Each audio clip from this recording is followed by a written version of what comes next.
What's up, guys? My name's Laura, and this is a video for medical students on an intro to interventional radiology and how to apply for an integrated IR residency.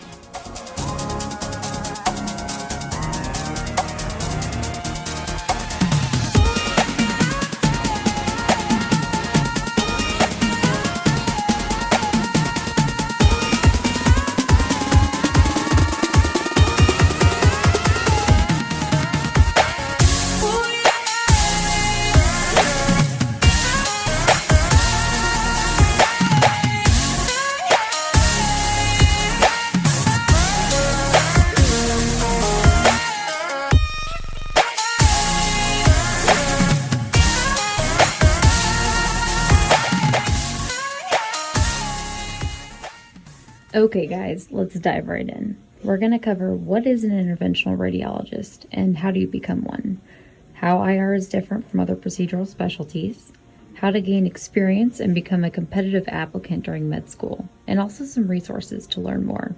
Many of you have heard of IR, but aren't sure exactly what they do or how they do it.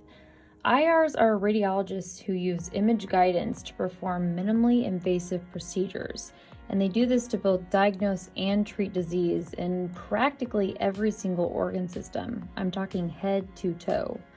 Most commonly, IRs use fluoroscopy, and fluoroscopy is just a fancy way of saying live X-ray pictures, like taken repeatedly to see internal structures of the body.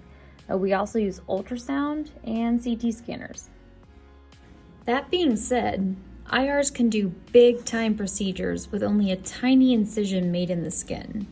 That is because we are using imaging guidance to see the internal problem and fix it. This is a huge point, and what makes IR so different from any other procedural specialty in medicine, including surgery, where a large incision is often required to fix the problem. By the way, this is what a fluoroscopy suite looks like. You have your interventional radiologist, and right next to them is your interventional radiology technician, who is so knowledgeable about all the different wires and catheters that you can use. They help you through the whole procedure. Then, of course, you have your patient. Blue arrow showing you the scanner. Normally that's over top the patient, showing you exactly what you can see on the screen, which is denoted by the green arrows. Those are the fluoroscopy pictures.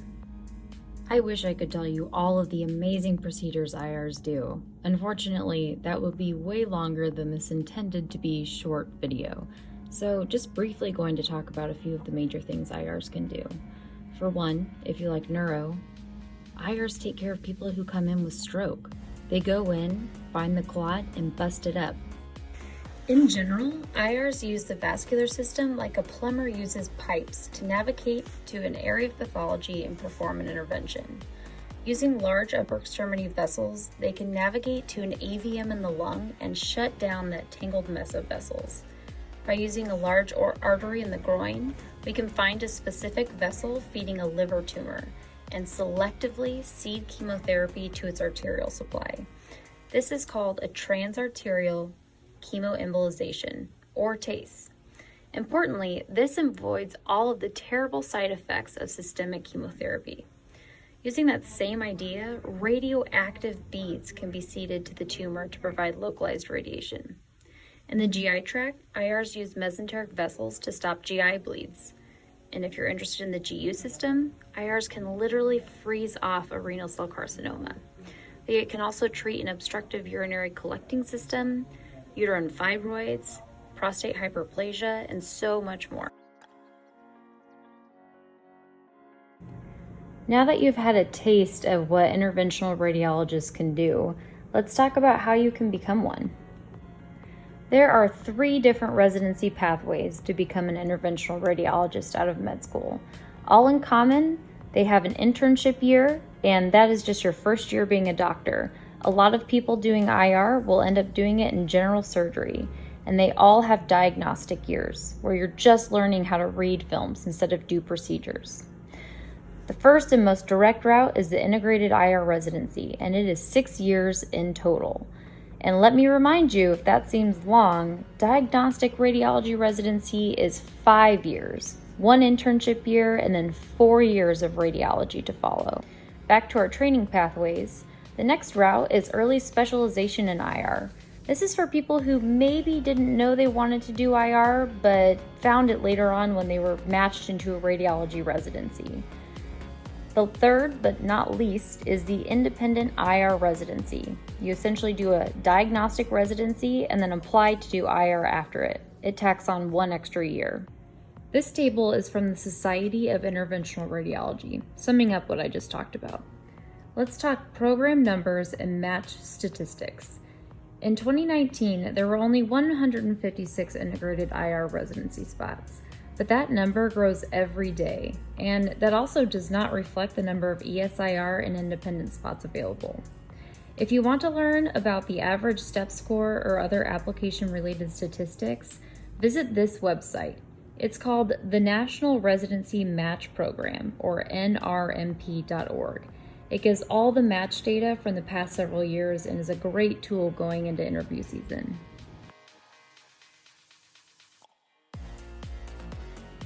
Moving on, let's talk about the most important takeaways from this video. How to become a competitive IR applicant. Here is a table of the milestones to be hitting each year of med school. First and foremost, focus on med school and studying. Hit step 1 and step 2 with all you've got. I listed this next point as second because it's so important. Join SIR right now, guys. Get on your phone right now and make an account. It is so quick and so easy and very much free for medical students. You will use this website to network throughout your entire medical school career. Next, find a mentor. Y'all do not skip this step. Finding a solid mentor will make the whole process much more smooth, and you're guaranteed a gold star recommendation letter. Here's how you do it. SIR Connect is an extension off of the Society of Interventional Radiology website, the one I just talked about. After you've made your general account, click SIR Connect and make a profile. Enroll in the mentor match and start messaging enrolled mentors. There are hundreds, guys. I casted a wide net thinking I wouldn't hear back from that many people. Every single attending physician I messaged was so excited to talk to me about the field. I made so many connections throughout the entire United States. This led up to a very successful interview season when it came time to apply. Here's an example of how I met one of my most influential mentors, Dr. Pine. A very simple message turned into research projects and the most amazing away rotation at his practice. Another amazing resource to find mentors is through rfs.sirweb.org. Outside of Mentor Match, the SIR Connect website has so many different ways to network. You can become an SIR volunteer and participate in board discussions. These are just a few things to explore on the SIR Connect website. Check it out. Next up is research. If you're anything like me, you don't love research, but it is a necessary evil to match well. Any research is good. If you're a second or third year med student and previously thought you wanted to do HEMONC before discovering IR, don't fret. Include those projects in your application. Within research, radiology is great and IR is even better. That being said, finding a project can be difficult, so I advise you to reach out to your radiology department coordinator. They usually have a record of resident projects that need medical student assistance. Otherwise, ask your connections on SIR Connect. That's how I found one of my favorite projects. Next, and of huge importance, you want to show your interest in the field of IR, and you can show that through IR-related activities. Briefly, I will talk about a few, but very detailed information on each of these topics can be found at the rfs.sirweb.org website. This is a humongo resource for every med student interested in IR.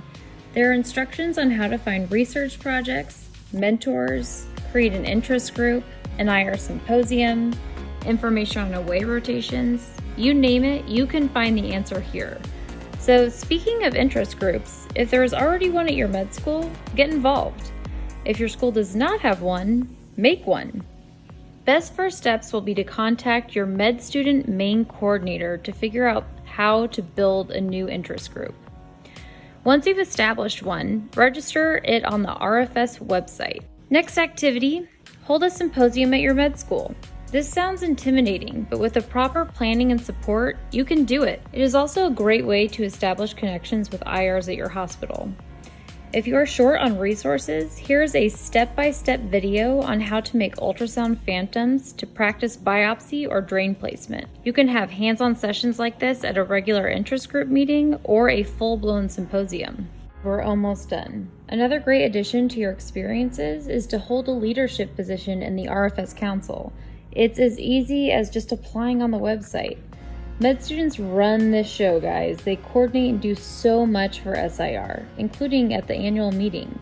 You're so important to the SIR Foundation that they have a dedicated med student program each year at the annual meeting. And if you haven't heard of this meeting before, it's held every year in a fun city like Austin, Seattle, or San Francisco, and is essentially a week long of thousands of med students, residents, fellows, attendings, and vendors, all meeting in a giant conference hall. You can submit and present research there, play with new IR technology, and network and just make friends with other med students, fellows, residents, and your future attendings. And as an SIR med student member, it is free to go to the meeting, so you have no excuse not to be there next year.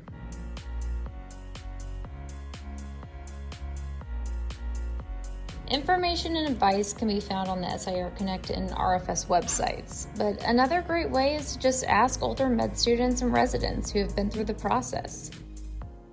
Okay, y'all, let's wrap this up with a list of the important links and resources to learn more and get involved. This was a lot to take in, but hopefully you are excited to learn more about this amazing and innovative field. As always, inspire to do great.